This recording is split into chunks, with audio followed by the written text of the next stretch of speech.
Today I'm showing you how to make a $1,500 AI chatbot in just a matter of minutes. And no, this is not just clickbait, I actually showed this to a company that I work with and that's exactly how much they offered to pay me. So thanks for hopping on a call with me here. Just for everyone watching, this is one of my friends and business partners from GenZone. They do kind of Dubai setup, consultancy, all of that stuff.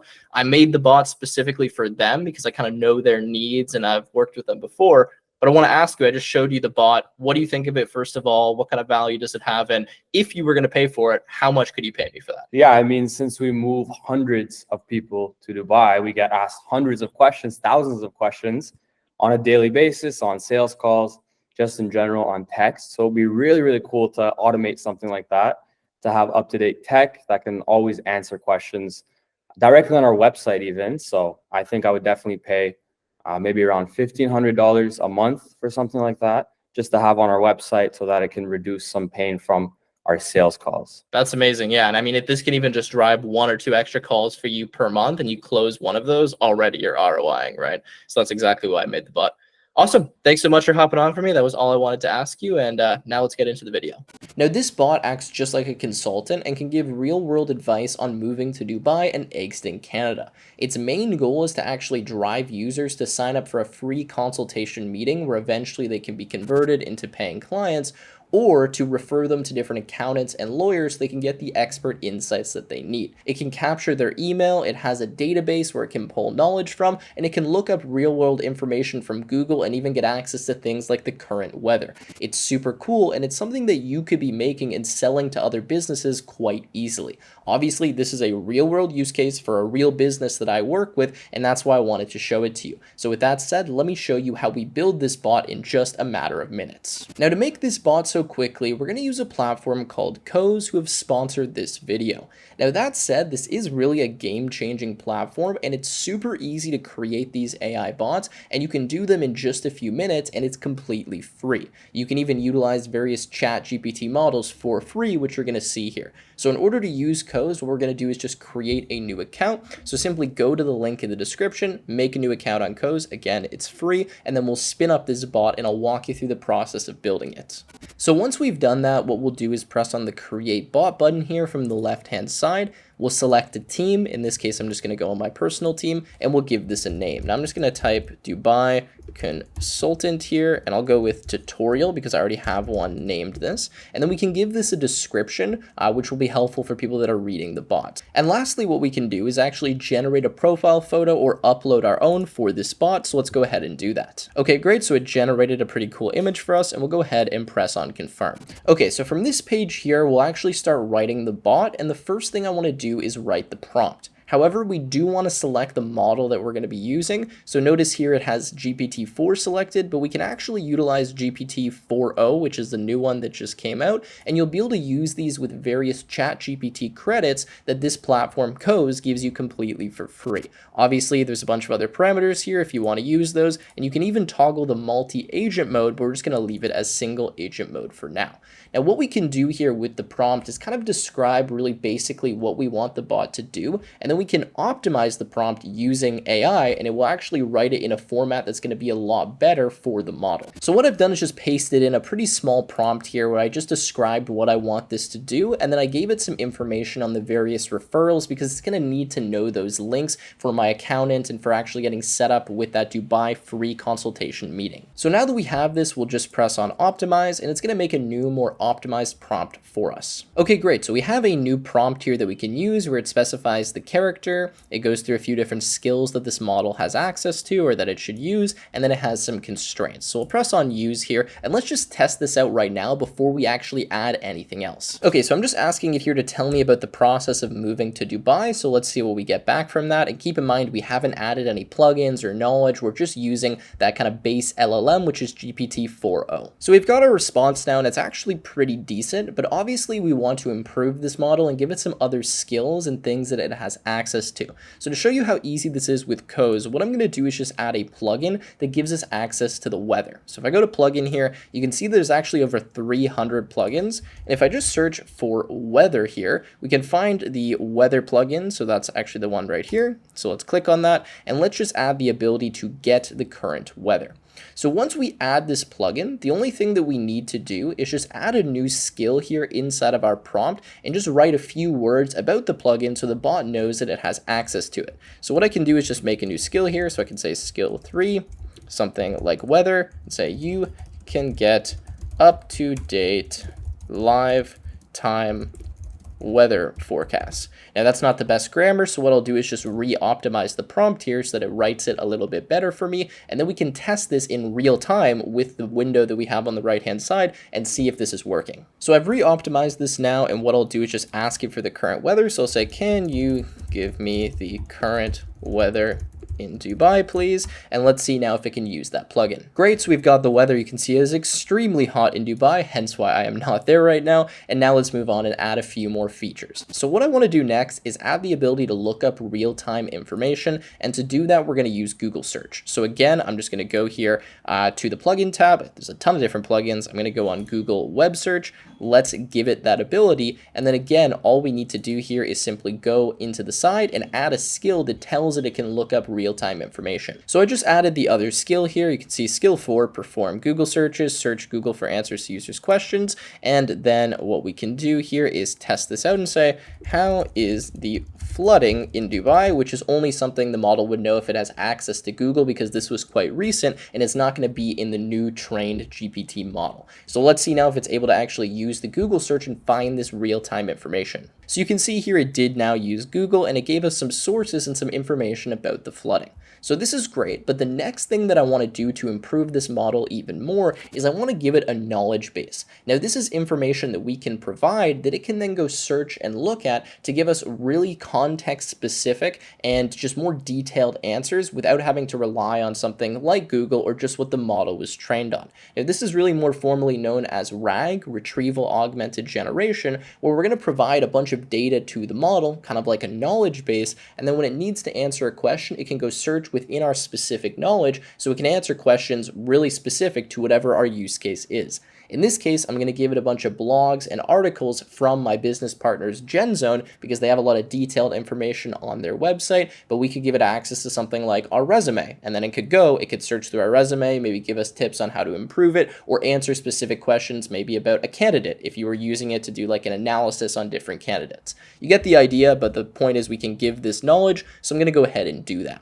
So for knowledge, I'm just going to go here, I'm going to press on text. Now there is a bunch of different things that we can upload here, like photos, tables, various different types of documents, but I'm just going to add some simple PDFs. Now you can see that I already have a knowledge base that I've created, but for the purpose of this tutorial, I'll make a new one. Now let's call this Dubai articles, just so it's a bit different. We'll give this a description just so the AI model knows a little bit more about how this works. I'm going to say this contains a lot of information about Dubai and Canada.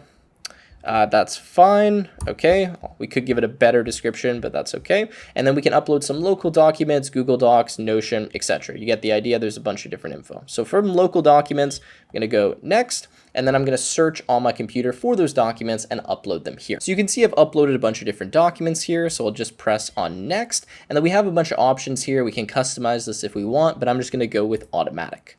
All right, so now this is going to get processed just so that we can actually extract the information efficiently. Once that's finished, what we'll be able to do is have this added to our model, and then when it needs to, it will look up specific information from this knowledge base. So you can see now the knowledge has been added as text here, and now the bot can start using it when it's answering questions. Now the next step to build this out is going to be to do a few configurations on some of the settings we have here, and then to actually build in something known as a workflow. Now workflow is something that's a little bit more advanced, that gives you some more control, and it lets you do things like send emails, for example, which is what we're going to use it for. There's a lot of other workflows, and you can actually just use pre-built workflows, but I want to show you how to build your own custom one, so those of you that know a little bit about coding or at least logic can get some more control here. Anyways, what we'll do is we'll go over to memory, and what I want to do is just enable the long-term memory so that when we're chatting with the bot, it has access to more context. Now, I'm also going to give this an opening dialog dialog so that when it first pops up, it kind of prompts the user, hey, this is what I can do and this is what you should ask. Okay, so I've just pasted these in here. You can read through them if you want, just pretty straightforward. And then we have the ability to enable auto suggestions as well. So these are like the little suggestion boxes you see down here, kind of prompting you on what the next question might be. We also can add a background image, voices, all this kind of stuff. But for now, that will be good. Okay, so now let's move on to the workflows, which is another great feature of Coze. So I'm going to press on add here. And the idea is that we want to build a workflow that allows us to send a summary email of the current conversation chain. The reason for this is we can capture the user's email, which is valuable to us as a business, but also this then puts it in their inbox and it's something that they can remind themselves with and that they can remember our company from. So you can see that I have a workflow that I've already built, so I could just add this to the bot, but instead we're going to make our own. Now, it's also worth noting that there's a ton of other workflows that you could just duplicate and add in here, like a YouTube video summary, just tons of them, and you can publish your own in the workflow shop and other people can use them or you can share them between bots. So let's go to create workflow. Let's go send summary email bot. I'm just adding the bot here because I already have one called send summary email, and then we'll give this a description so the LLM knows when to use it. So I've just gone with sends a summary email of the current conversation chain. Let's click on confirm, and then I'm going to show you how we build this out. So you can see that this gives us a bit more control, and we can start adding in some blocks, some code, utilizing LLMs, and building something that the LLM will then be able to use that's more specific to a use case. Now, we always have a start node where what we're going to do is parse information from the LLM question or whatever prompted this workflow to run. And then we have an end node where we could return some kind of information, or we can simply just end this run. So what I'm going to do to begin with is I'm going to go to this end node and I'm just going to remove the output because we don't actually have any information we need to generate, but we always need to have the start and the end node so the workflow knows kind of when to run. Now, the first thing that we want to do here is we want to parse what the user's email is, and we also want to get access to whatever the current conversation was so that we can have that information when we send the email. So let me show you how we do that from the start node. Okay, so we're going to begin here with the summary. The summary will just be a string, and then all we do is describe what this object actually is, and the LLM will automatically parse it into the correct type. So I'm just going to say summary of the current conversation. Okay, great. Now next we have the email, which is in a bit more of a complex type because we're actually going to have an array of objects. So what I'm going to do is go to array and then select object here. I'm going to say email, and this is going to be the user's email address. And then, since we have an object, we need to specify what the object actually looks like. So we'll go and click on sub item. So inside of here, we can specify what type we have inside of the objects in the array. We're just going to have a field called email, and this will simply be the user's email. Okay, so there we go. I'm just going to mark this as required. And now what we'll do is move on to the next nodes in our chain here where we actually send the email. Now, what I want to do is add a little bit of logic where what I say is if we don't have a valid email address, then don't send the email. If we do, then send it. So in order to do that, I'm going to go to the if condition and I'm going to add one in here. So let's move the if condition up here and let's connect this to the start node. And we're just going to zoom into the if. So let's move this over here and we're going to say if, and then notice we have access to these variables here. So actually let's change this to be the string rather than the object. And we'll say if this is not empty, so that this way the if statement will kind of work more how it sounds. So we're going to say if the email is not empty, then what we're going to do is send an email. So in order to do that, we're going to have to use a plugin. So I'm going to go to plugin and we're going to look for Gmail. So we're going to go Gmail like this. We're going to import the Gmail plugin and notice we have a bunch of options here. I just want to go with send message. So let's add that here. Now we have send message. So let's move this over and let's connect this to our if statement. So if we do have an email, then okay, we'll go ahead to send message. Otherwise, we're just going to go to kind of a message block where I tell the user, hey, you need a valid email. So what I'll do is press on message here. And what we can do is bring in the message. We're going to add this to the else statement. And for the output here, we actually don't need any variables. We can just say here, you did not provide a valid email. Try again. Okay, great. So that's the message. And then we'll connect this to the end node so that we know that we're finished. Perfect. Now from our send message, there's a bit of configuration, but let's also connect this to the end node so we know that we're done after that. And what we now need to do is get the content, the subject, and then we need to specify who this is going to. So who this is going to go to is going to be our email. Okay. Now for the subject, we can just manually type this in if we want. So rather than a reference, we can just make this an input, and we're just going to say summary of Dubai consultant chat. We could also have an LLM generate this, but I'm just going to go with something basic for right now. And then for the content, this is simply just going to be the summary. That's it. That's really all we need to do. Now, what we're able to do here once this finished saving, is just test this out. So let's press on the test run and make sure this works. So you can see here, I've just got some mock data. So I can go ahead and press on run and we can walk through this and see if it works. Okay, so it gave us an error. And I actually know that the reason why this is an error is that the to needs to be of type list. And I've actually given it a string. So instead, I'm going to go with that array object. And then I'm just going to test this again, which is a nice part of this workflow. I can test it very quickly. Let's press on run, and this time it should tell us, or it should actually allow us to send the email. So you can see that it did that, and then if we want, we can go to our inbox and we can make sure that it was received. So you can see here in my inbox, I did actually receive this email. I just wrote just a test email and the subject is summary of Dubai consultant chat. Now for you, you will need to actually authorize Gmail to be able to send this on your behalf. But in my case, that was already done, hence why that worked. Okay, so the workflow is done now. And if we want to start using it, we'll just need to publish it. So I'm just going to press on publish, and you can see here now that it's been published.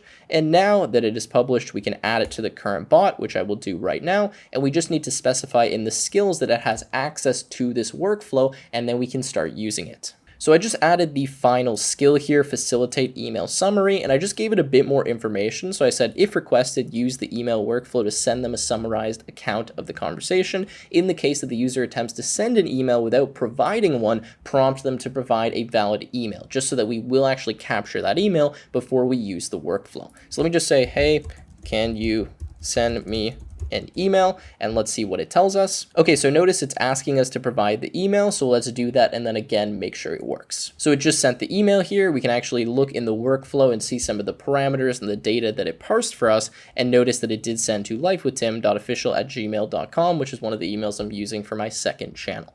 Okay, so that's great. Now that we have this finished, or at least in my case, this is finished. Obviously, you could add more and make this a lot better if you want to. What I want to do is show you how we actually use this on a website and how we deploy it. Now, that's going to involve clicking on the Publish tab. So let's go ahead and do that. So we have a lot of options for publishing this. First of all is the Coze Bot Store. Now, if we publish to the Coze Bot Store, which is optional, and we put this as private, this means that people will be able to interact with our bot, but they're not going to be able to view all of the configuration and how we've actually built it. So that's good in this case where we have some sensitive data. I am going to publish it here just so that you guys can mess with the bot afterwards. And we also have a bunch of other options like Discord, Telegram, Line, Instagram, Slack, all of the places you would probably want to use this. However, what's most interesting to me is this web SDK option. Now, this literally just gives you a snippet of code that you can copy and paste on any website, and it immediately gives you access to the chatbot. It's super cool and super easy to use. And I'm going to show it to you right now after I press on publish.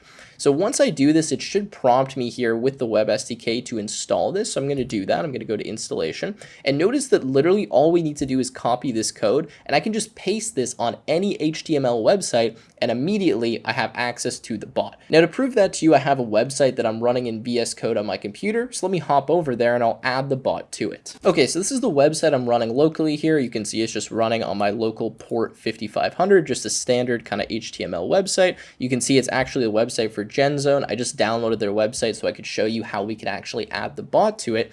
And all I need to do is go into VS Code here where I have all of the code for the site. And at the end of my body tag, or really anywhere in my body tag, I'm just going to paste in this script. And you can see that as soon as I do this and I save, and I go back to my site. So let me pop this open. Okay, so I just opened the site again, and now you can see after I added that script tag, I literally just copied and pasted it. We now have this button here, which gives us access to the Coze bot. So it says Dubai Consultant Tutorial. Here we have our prompt, and then I can go ahead and start asking questions. Hey, can you tell me the weather in Dubai? Even though that's spelled horribly, it should be able to do that. And obviously we can customize this from Coze, and immediately all of these changes will be available. Okay, so now we have the weather and we can see the bot is indeed working. This is super cool, makes it super easy, like insanely easy to actually utilize this, which is a big issue with a lot of chatbots that you build. You can add this to literally any website and you can start making $1,500 or more AI bots for companies in just a matter of minutes.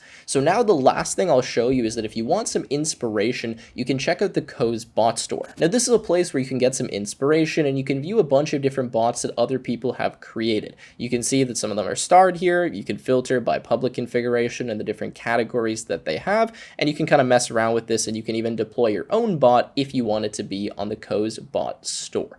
With that said, guys, I am going to wrap up the video here. I hope this was helpful and it showed you how to make a great AI bot in just a few minutes. If you want to check out the bot that I built in this video, I'll leave a link to it in the description, and I look forward to seeing you in the next one.